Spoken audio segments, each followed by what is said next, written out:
Okay. Good. Well, for us, it's evening here. So I would say good evening, men. I'm sure it's afternoon or morning over there in Canada. And I don't know if there's anyone joining us from any other part of the world apart from Canada and the UK. But good day. And once again, welcome to this breakout session.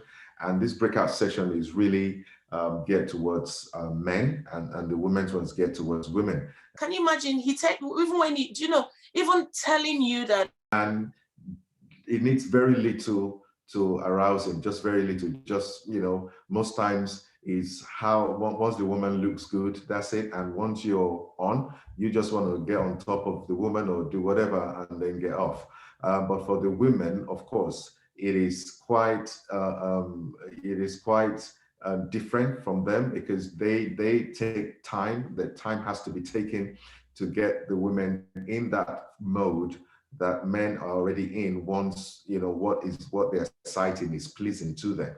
And like my wife said in the things that we shared together, one of the things that really touches a woman is words. So we find out that as men, we have to be intentional about the kind of words we speak to our wives, or the kind of language and the kind of talk they love to hear in order to get them ready or prepared for sex, both emotionally and even physically.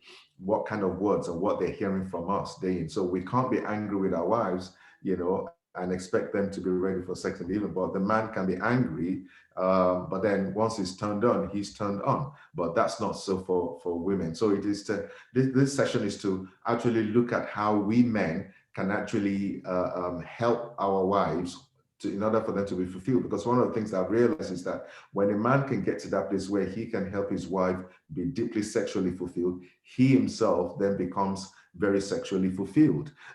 Because of course, there's that connection in the bedroom that actually makes all of this now begin to happen.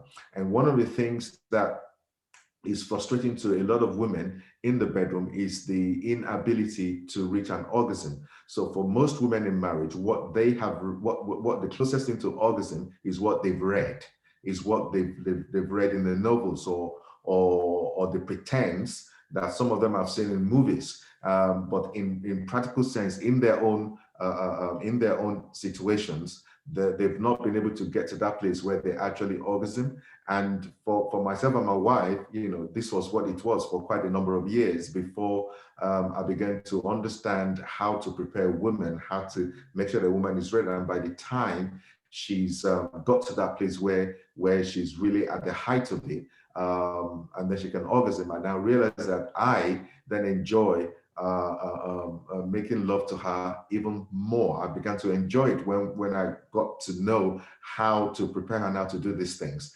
And basically, it's about sometimes about delayed gratification, because for the man, once he's ready. But then in order to be able to ensure that your wife is going alongside with you, and also able to really enjoy sex, then there's what you call foreplay. Now, foreplay comes in several ways. Foreplay comes with the language, or the words, especially when you're scheduling sex. Foreplay comes with the words that you interact with during the day. What kind of text messages, what kind of things are going on between yourself and your spouse, knowing that that day is the day that you've scheduled for it. How are you preparing her, both with the words you're speaking throughout the day, if you're that person that communicates with your wife throughout the day, and then also when you now see her, what kind of words are you speaking to her? So there's that verbal, sexy bedroom talk that really helps, saying what you like about your spouse's body, what you liked about the last time you made love, or how they made love to you the last time. Communicate what you want, crave, and makes you feel fulfilled. So talking about these things will definitely turn the woman on and get her ready. And then, the second thing, because now I'm talking about how to deepen, sexual intimacy. And then the second thing, and all of this, you've not even done anything yet, but you're just playing with words and touching those sensitive areas of our heart with the words that you speak. And also because you have been communicating and you're connected emotionally. Those are not just empty words, they're words that you actually mean from your heart towards your wife. And that goes a long way for getting a woman feel very secured in your presence. So when it gets to that bedroom talk, bedroom time, then that sexy verbal bedroom talk then comes into the scene, and then you can start to initiate and say those things. And as you're doing that, the second thing is how you're playing with each other in the bedroom. So the exploring, the embracing, and enjoying your bodies as you lie naked and comfortably with your spouse. So what are you doing? How are you enjoying each other's body? How are you exploring? And enjoying exploring. What areas are you kissing, touching? The Bible said that when I first started, that the wife's body is for her husband and the husband's body is for the wife. So the husband can touch anywhere, any part of the wife's body in the bedroom. You can touch with your hands, you can touch with your mouth. There are no limitations.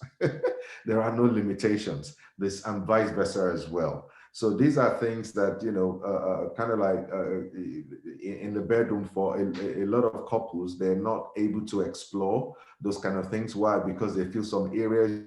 As quickly as you just put the question there so that I don't forget and you don't forget as well. So, right. I'm just going to my notes for stimulation. Yeah. So foreplay is so important. So number one, I said you both need to talk. You both need to talk about, we said communication during sex. We're talking about communication as an emotional need of a woman, in fact, of the marriage. Is an emotional need of the marriage. We talked about that. But now communication in sex and communication during sex. How do you deepen that? Did you know that the bedroom voice, did you know that the bedroom voice is important for stimulation, right? So you need to have a bedroom. And what kind of touch turns your spouse on? These are things that, during communication, we discuss these things. And when we then get to the bedroom, I then tend to explore these things. I tend to then do this. So what did you like? What did I do to you the last time that you really enjoyed? And she tells me that, and I know that, right. So you enjoyed that. So I have to do more of those things. And so, and I'm very intentional when I do these things. I don't rush anything. I take my time, because taking my time is building up, is building her up sexually to a place where I want her to be.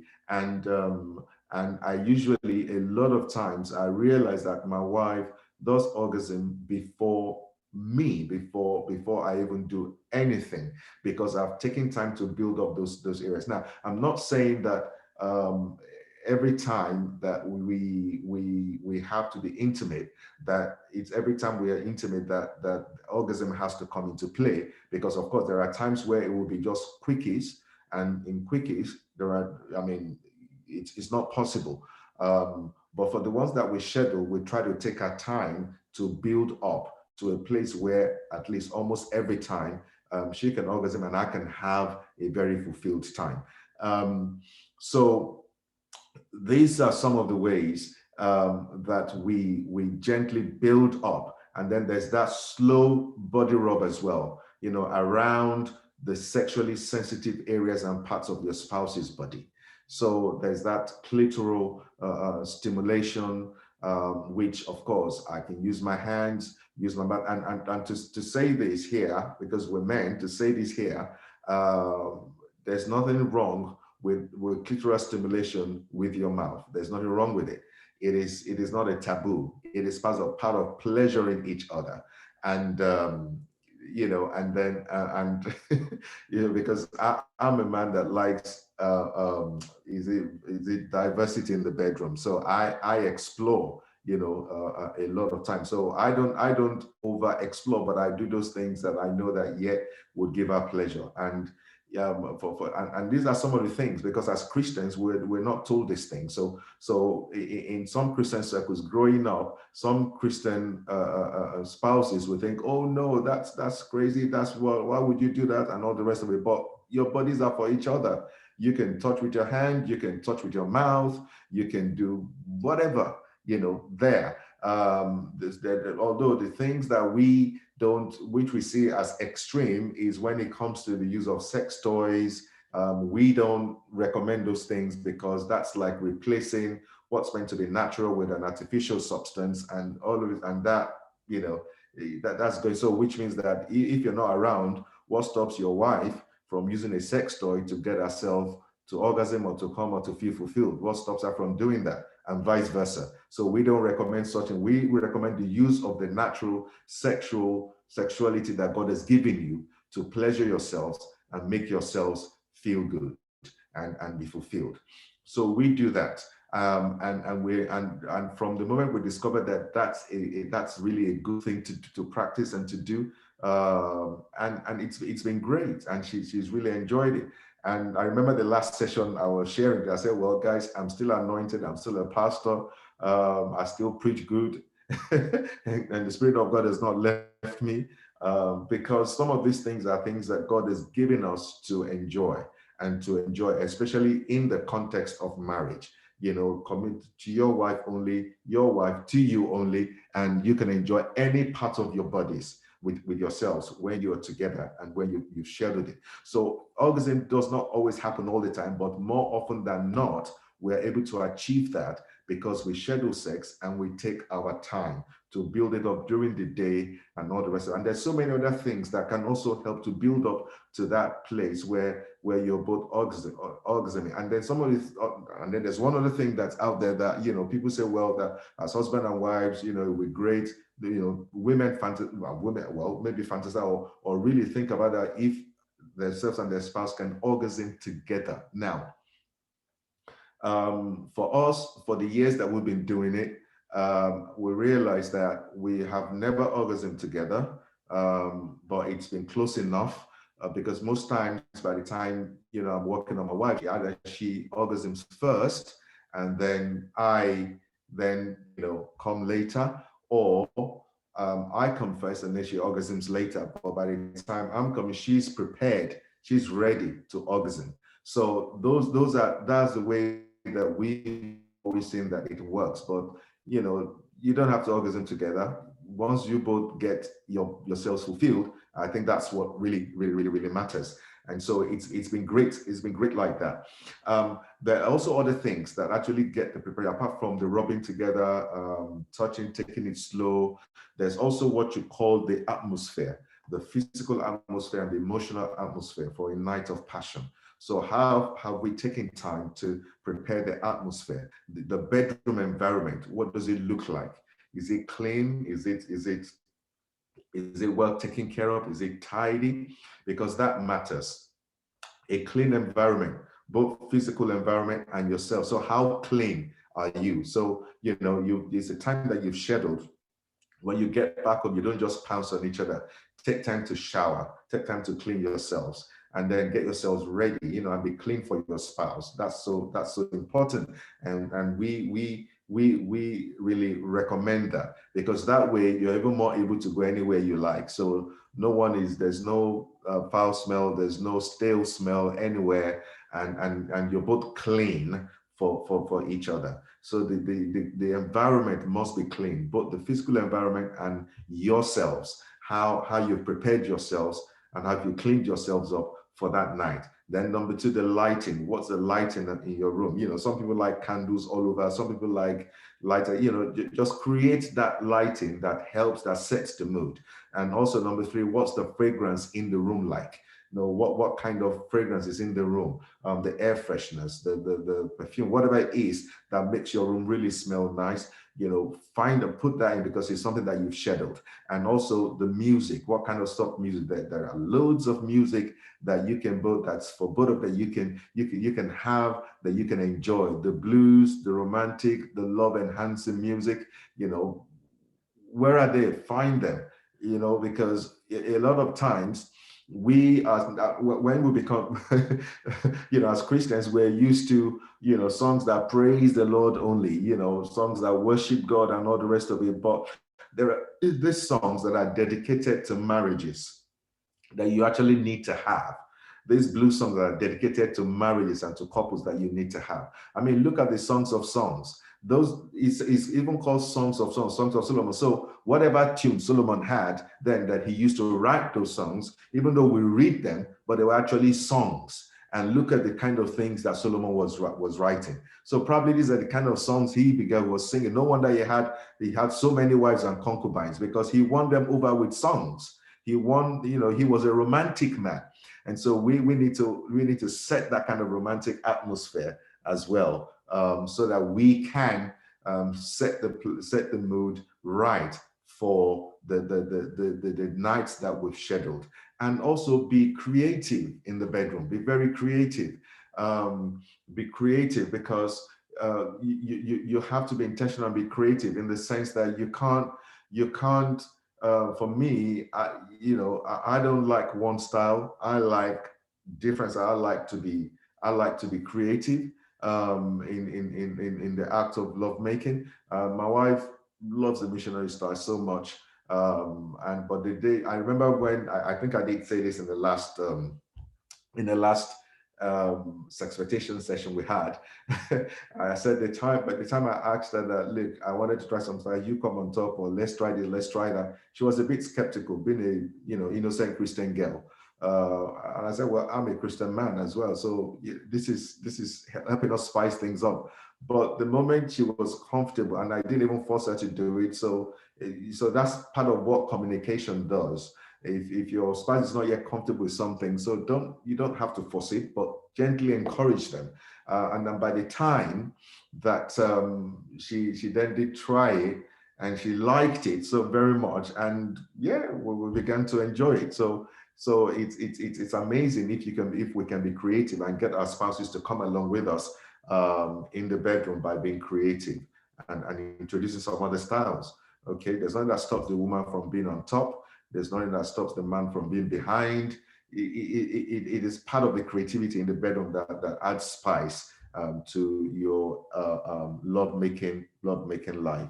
So when you've scheduled sex, don't be intentional. Don't overwork yourself. During the day, reduce the workload for that particular day. Tweak your workload to accommodate your preparation for the night. And if you're the person that's kind of like, close to home, you can offer your spouse, or maybe that day you're not going to work, or you happen to have taken the day off, but of course your wife still has to do some chores in the house. So you might support your spouse with the chores in order to help lighten the workload that she has, so that she herself can also be well prepared for that day. And then also, like I said earlier, the sexy and flirty text of exchange that you do between yourselves during the day when you're not together, and even when you're together, sexy touches, brushes, words, etc., that can help to facilitate the mood for the day. So I've talked about sexually stimulating and arousing your spouse during foreplay, and it starts, like I said, with a positive, kind, helpful, and thoughtful acts during the day, showing your spouse that, of course, you see, one of the things I've discovered about my wife is that when I do things that shows that it's not just about the sex, it even gets her more turned on, and she's able to just release herself for me, because nobody likes to feel like an object, you see, which is why, like she said earlier, that, wearing sexy lingerie in the bedroom, it helps them, because men see, and women don't see. Women listen, they hear, or they feel, but men see. And so by what men see, it helps to shape in the mood. So even during the time we're scheduling sex, I can say, well, all through the day, this is the t-shirt I want you to wear, this is the trousers I want you to wear, because those are trousers that I actually love, that enhances our figure, for me. And then I said, that's what I want you to wear throughout the day today. So when I see it, I know that, this is what's waiting for me tonight. So those are ways in which we get ourselves ready for such. And then also, she also has the liberty to tell me, I want to see you wear this. I want you to put on this perfume. I want you to look this way and that way, because then that also helps her, when she looks at the wow, it also speaks to her when she sees me and I'm appearing, in her own world, as sexy as I can be, for her. And that helps to get me ready and get herself ready for the actual act. So I've said we do not rush foreplay. There's what you call the oral stimulation. And then also we have to come to a place where we're understanding and meeting our spouse's sexual need and sexual drive. So this is where orgasm comes in. So it's every desire in sex, but it's not always achieved. And the way to really bring this in as well, apart from the touches and the arousal, is to avoid monotony sex, which I've said earlier, to widen the range of expressiveness, trying different positions and postures during sex. So there's so many other styles. I'm sure if I ask men here, there'll be loads of other styles that you're going to come up with that even maybe I don't even know about. So you're going to be as creative as you can with your wife in the bedroom, as much as your consciences allow for yourself. So, and then as a man, you need to discover that spot that arouses your wife the most. And I said you can start by asking her how she feels when you touch certain parts of her body, where she wants you to linger more during the actual act. And it will come natural with practice, because, I now know my wife's, different places I touch her in, and I know yet if I definitely touch that place, that's where it's going. I know where that's going. So, and things like finding, the G spot, and is that part of the clitoral root and connection that when you touch that place sensitively, it just sends some sensations down your wife's body. And that the more you touch that sensitively, or I told you, I said, first 2 years of my marriage, we did not, now we look back and we're like, what were we even thinking? We'll just jump on the bed and just be, and then probably we're done. And that's it. And you want, at that level, you enjoy what you felt you knew to do. But now, oh my God, you take your time. You make sure that you're very well relaxed and that your whole body is in tune. Your body has to align. You make sure your body is aligning. Let your husband touch you proper. Do you understand? Let them, because where it moves me is not where it will move you. You're the one that knows your body more than anybody. Your husband talks. You're safe in each other, so you can be open, you can be vulnerable to yourselves, and that way it helps your minds and your body to connect in such a way and be relaxed, and to connect in such a way that words, I can't even find words to explain what the feeling is like. There are times during sex you don't even want it to end. You don't want it to finish because you're just having such a very good time. So these are ways. And then I've talked about dressing up for the kind of dresses that we dress up for those special intimate occasions. So lingerie, special underwear, his and hers, your look during the day, very important for these times. And then maintenance sex is so key, like we said earlier. Initiate more often. Don't wait for it. Vice versa. Some of the times I find it more sexy. I find it really sexy when my wife initiates sex, because sometimes some ladies feel that, well, because it's the man that comes after them, the man must always initiate sex.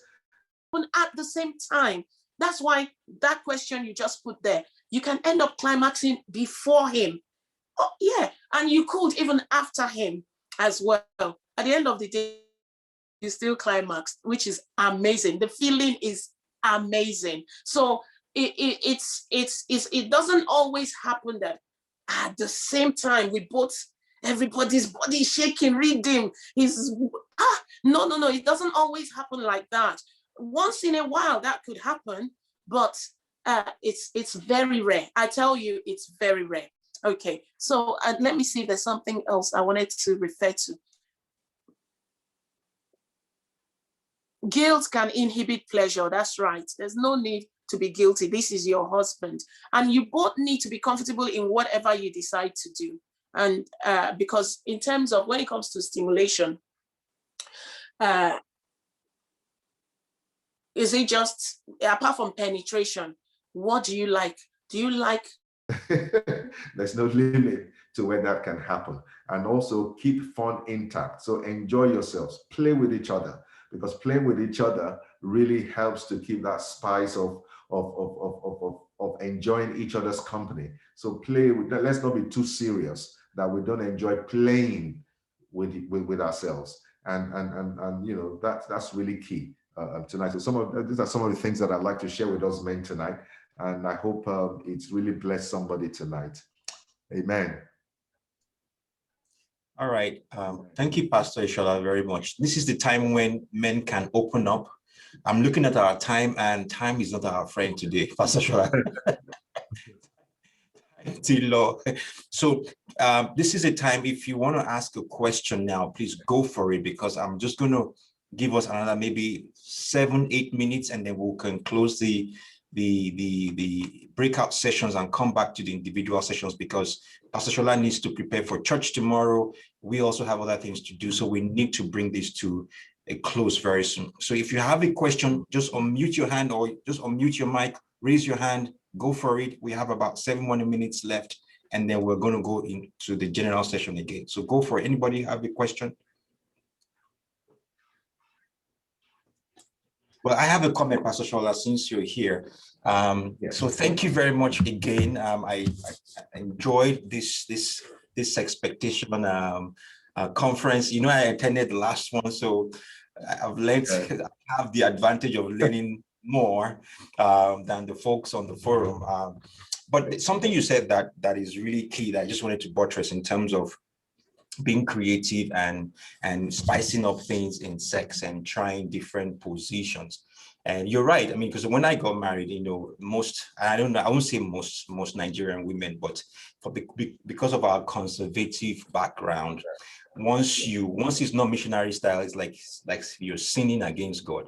And after a while, it gets quite boring. So for my wife, I'll speak personally now. For my wife, you know, it took us a long time. She was not comfortable with anything else but missionary, right? And so, you know, this is where patience comes into play, and communication. Don't rush it.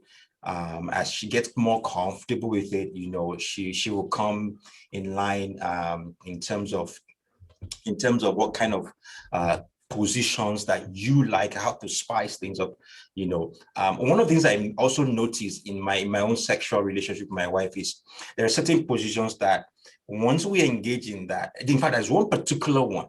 I noticed this it's been a couple of years now, but I spoke to her about it the other day. I said, do you know that every time I come from the back with you, a few days after that, you have like signs of a urinary tract infection. Okay. So this is I'm being real now. And I said, she said, is it true? I said, yeah.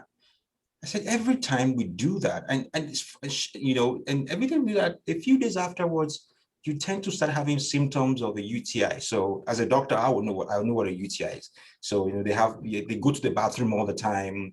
The pee is burning. And I don't want to go into anatomy, but the way the female anatomy is, the genital area is very close to the anal area. Yeah. So if you're not careful, you can introduce germs from the genital area into the genital, from the anal area into the genital area during sex. So I told her a couple of months ago, I said, we're not doing that style anymore. I said, we're not doing it because I've noticed that every time we do that, even though you like it, right? And I enjoy it as well. I've noticed that most times when we do that, you usually tend to get an infection. And so it's not worth it. There are other things we can try. So, I really appreciate your candor on this issue, on, you know, being creative, spicing things up, talking with your spouse. How can I pleasure you better? What are the things you want me to do? And sometimes I've learned also as well. Obviously, it's a journey for us. I've learned to ask questions. Yeah. So, I mean, I'll ask her even before we start the actual penetration and love making. I ask her, look, what do you want me to do today? You know, do you want me to use my hands? You know, sometimes she'll just say, I don't even want you doing any foreplay. Just go for it. I'm ready. You're right. And sometimes she'll say, no, don't rush me. And I'm there doing foreplay, and I'm like, foreplay, Tito. It's like I'm not there yet. So for me, it's been a journey for me where I've learned a lot of patience. And sometimes she's tired. Even I love the fact that you talked about scheduled sex, maintenance sex. And sometimes we have that as well in our relationship, where we've committed to ourselves that, what, at least once a week, we must make time for ourselves to be intimate. But I've found that those days are not cut in stone, because sometimes things will happen and then we don't get together that day. And then she will say, you know what, honey, okay, today didn't happen. Tomorrow is going to happen. So we've come to a place where we keep each other accountable. And obviously, like you said, it's a work in progress. We're not there yet, but I do appreciate your candor, your expertise, and the grace that God has given you. God bless you so much. I'll take my comments over here and allow somebody go for it. Anybody else? Hi there. Yes. Hello, sir. Thank you very much, sir. Something you said that I want to kind of take back. For some of us as men who were sexually active before we got married, sometimes I think we bring that into our marriage and we let patience out of the window. Yes. But also understanding that this is my spouse and we're in for the long haul. If Christ carries, we're going to be for the long haul. I think that just being patient, and I'm saying this because I'm also learning this now, being patient, trust me, would always bring out the best in your marriage. Absolutely. Because I think that you couldn't have said it any better when you said, when we can look across the road and, whoa, let's go, man. But it's not the same. And sometimes and then we'll go back to more of stimulation. We move from touch. We're going to go into mouth, using our mouth, and how your husband can stimulate you with his mouth, and so we're going to go to oral stimulation in a minute. But let me answer this question. As Christians, we're made to understand that premarital sex is bad. True, not because we said it, but because the word says so. When the Bible says marriage is honorable, so when we're talking about sexual intimacy, we must not forget the word.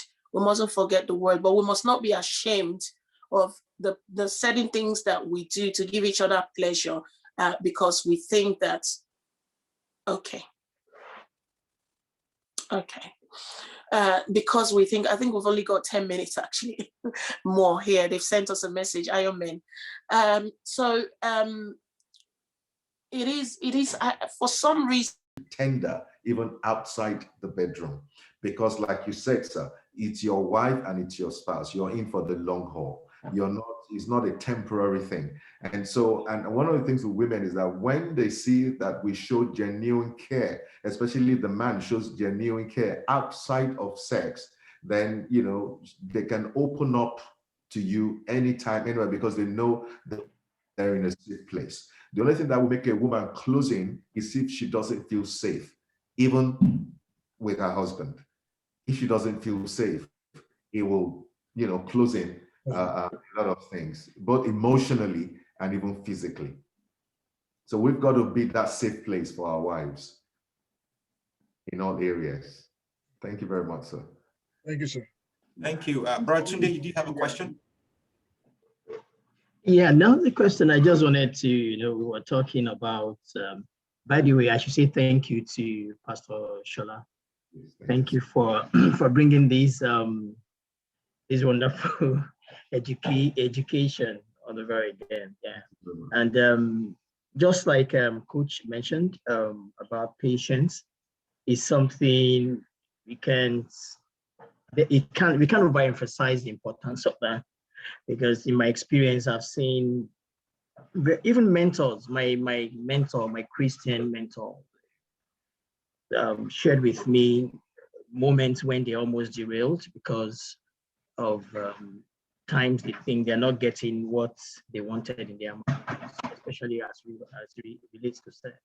But eventually it still comes to being patient, understanding our spouses, and then engaging in communication. And then what your wife mentioned earlier on about when you communicate in ways that are not even non-sexual communication, right? That's yeah. right. So, and that's very important. And I would just say thank you for this. It's a lot of information. Amen. Thank you very much.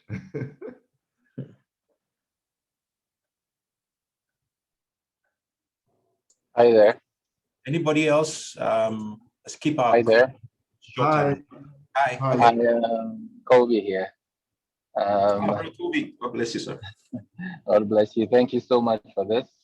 I've missed a few because of work and all that, past events, but I'm glad to be here today. Thank you, sir, so much for the resourceful information. It's been a blessing. There's this aspect that I would like you to touch on. Right. Like a brother has said earlier on, some of us were out there in the world before we became born again. But when we became born again, there were certain things we put behind us.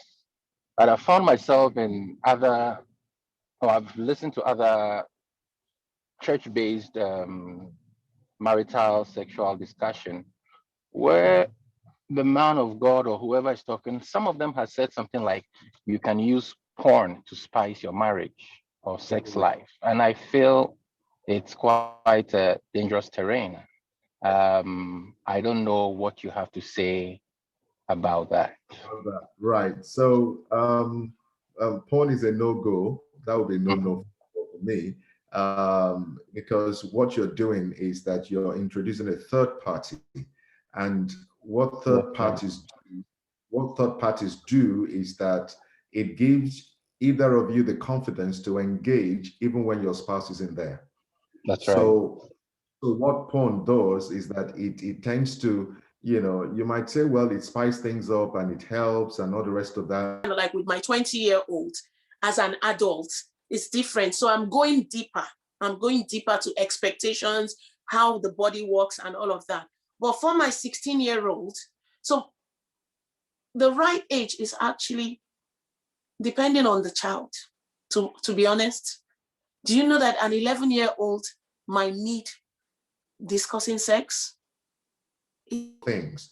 So when you're seeing something happening to somebody else apart from your wife in a place and you're thinking that's spicing up, very soon that's the image that's going to be captured in your mind because it's demonic. And very soon the wife of your body, the body of your wife will not longer become satisfactory. Yeah. And that way you then become disinterested in sex. And what then satisfies you is porn. So you get to a point where if you haven't watched porn, you can't have sex. And that is very dangerous. It's a very dangerous terrain. So I would retract from that and I would say, well, porn is a no. Right on, because it's for your own good and for the good of that child, so that they are aware, so that all they know is not what they're talking in school, what their mates are saying and what their teachers are saying and what the world is saying, but put in what you're saying. If they have our attention, if we give them what they need to know, what they need to hear, then they will not take what the world is telling them. They will always weigh whatever they hear in the world, they will weigh it to whatever we tell them. So I hope that question has. So it will lead you out of your home if you're not careful. So that is a no-go for a Christian man. It's a no-go area for a Christian man. Thank you. I agree. Thank you very much. Yeah. Thank you, Brother Kobe. Appreciate that, Pastor Ishola. Anybody else? We have about 2-3 minutes left. I want to ask a question. Thank you so much, Pastor Ishola. My question is this: what would you advise men when their wives are pregnant? And pregnancy seems to be sometimes it just takes different sides. Your wife might just do not like anything sex.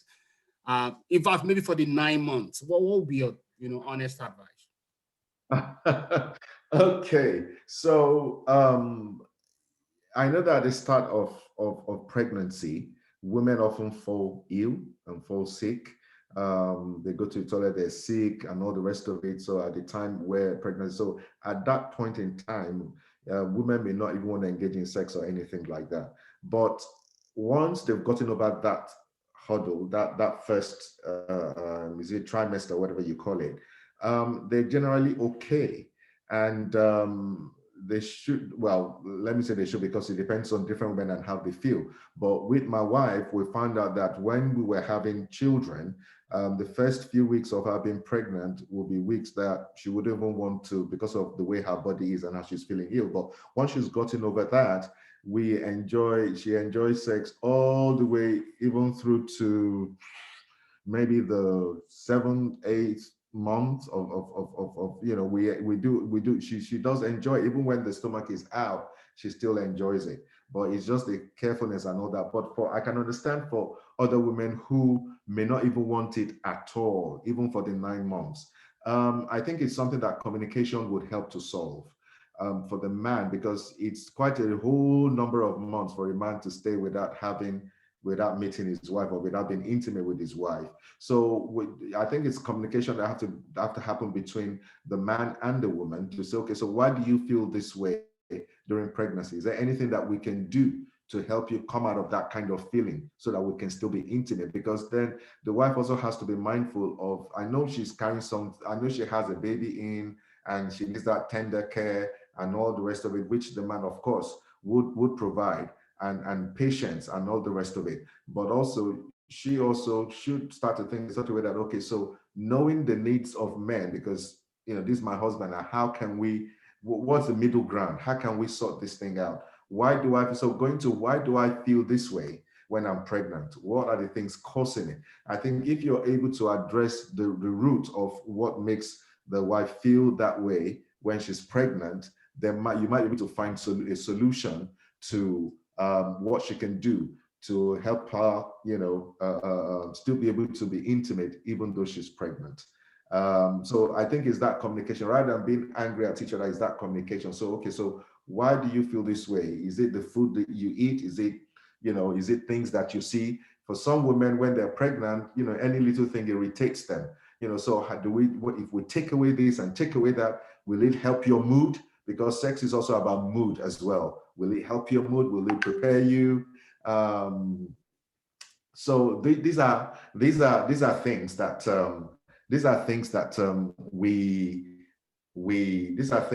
that communication can do, that can help. In fact, it might even come to a place where the talk and the tenderness of the husband might be able to even open the wife up, in those times. So rather than being put off, you're being a safe place, rather than the husband switching off too at that time, but being a safe place where you can talk, where you can share, make your wife laugh. There's a whole lot of stuff, but it has to take some talk, some communication. And the wife can say, this is what I like to hear when I'm pregnant. This is what I like to see when I'm pregnant. And that goes a long way if the husband can meet those needs, and that might go a long way to then help the wife be able to meet the husband's needs sexually, even in those times of pregnancy. So there has to be that communication that to talk about that issue, rather than switch off on that issue and say, okay, so why? So what can we do? I have this need, so what can we do? And I think a loving wife, would want to do what she can to meet her husband's needs as well. Thank you so much. Thank you, sir. All right. So we're going to thank you very much, Pastor Ishola, and thank you for the guys who asked questions. We're going to switch to the main session now because of our time. I'm going to close all rooms. So once I close all rooms, you're going to be transferred back into the main session. So we'll see you guys on the other side shortly. Thank you. Sure.